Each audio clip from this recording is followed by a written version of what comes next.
In this lesson, we shall see how we can use Matlab to estimate a probability density function of an unknown random variable, starting from a number of outcomes.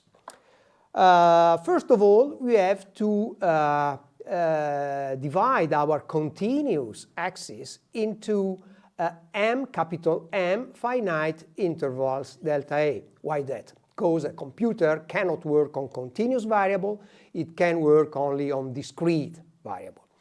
Once we have done that, then we can start operating of our outcomes. Here, in order to show you how Matlab works on these outcomes, I have used an embedded function of Matlab that simulates random variables. Matlab can simulate a uniform random variables, uniform from 0 to 1, with this simple command here, x equal rand 100. In this case, we have in x 100 outcomes from a uniform random variables. Or we can use also this other command, rand n means for normal, generate 100, in this case, outcomes of a Gaussian random variables. But let's start on the uniform. With the uniform random variables, it's easier to have a graphic representation. Well, the first operation we can do with Matlab on our capital N, 100 in this case, outcomes, is to compute the histogram of our outcomes.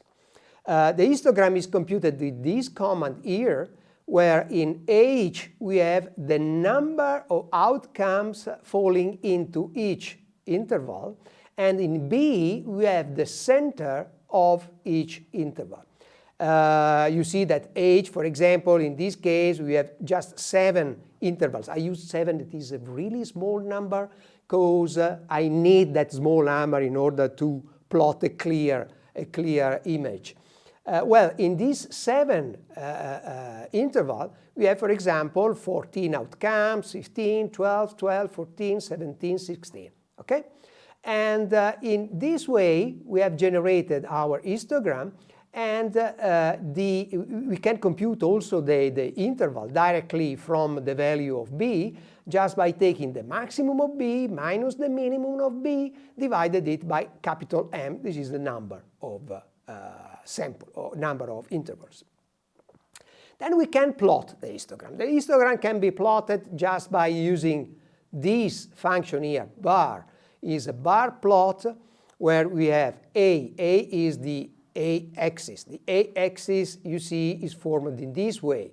From the minimum of B, remember the B is the center of the interval, to the maximum of B with step that is the interval, dA. And H is the number of outcomes in each interval, and 1 is just the dimension, the width of the bar. With 1, we have the width of the bar that covers all the interval delta A. Well, from this plot of the histogram, we can pass to the plot of the relative frequency. What is the relative frequency? Well, the relative frequency, we saw that in the first lesson, is just the number of outcomes divided by the number of trials. And so we divide all these numbers by capital N, that are the number of trials. You see here, we have the relative frequency.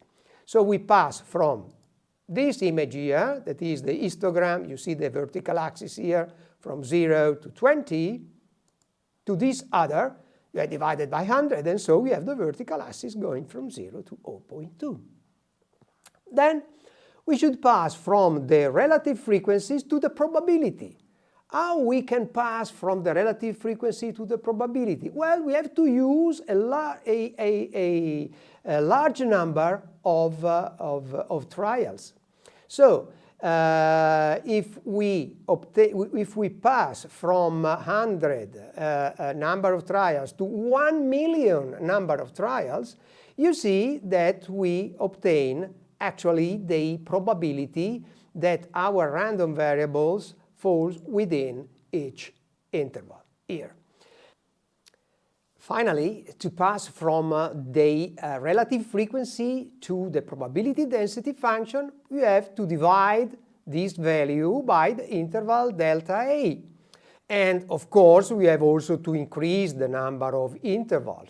So, if we pass from m equals 7 to m equals 100, and we divide by delta A, our relative frequency, we obtain a good estimation of the uniform probability density function.